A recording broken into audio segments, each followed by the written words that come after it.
Singsang Taytay Leho. I am Nanette Habana, born on May 7, 1981, 45 years old, from Negros Occidental, Philippines. I have a live-in partner and blessed with 21 years old daughter. I am a high school graduate. I like cleaning, cooking, and taking good care of kids. I work as a domestic helper in Hong Kong for 6 years and 5 months from September 2013 to February 2020. I serve one couple and two children, ages 5 and 3 years old. I work as a housemaid in Philippines for 4 years and 11 months from January 2021 to December 2025. I serve 63 years old elderly. Hello, Miss Nanette Havana. How are you today? I am good and thank you, sir. All right. May we know your main duties from your previous employer? My main duty is taking care of the whole family, providing the services that they need. Okay, so what are the reasons why you want to go back again in Hong Kong? Because I already experienced their culture and also because the people are nice. Okay, so can you cook some Chinese food? Can you give us example dish and how to cook it?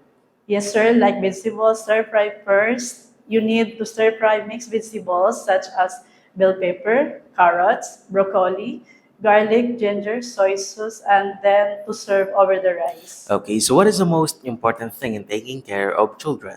To prepare their food on time, check if their clothes is wet, and always keep them safe. How will you assist the child when crossing the street?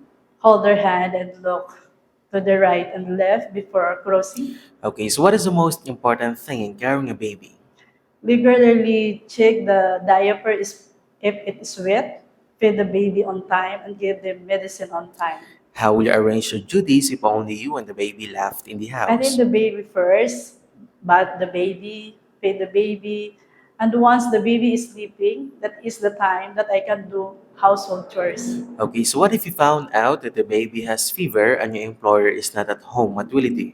First, I need to call and inform my employer or the parents and call a doctor for help and advice. Okay, do you have any last message to your future employer?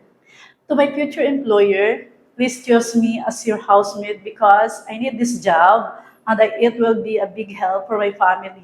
I promise to do my duties and responsibilities and I will finish my contract. All right, before we end, can you share your best smile? Thank you very much, Miss Nanette Havana, and hope to see you very soon in abroad. Mom and sir, thank you and I'm looking forward to work with you as soon as possible.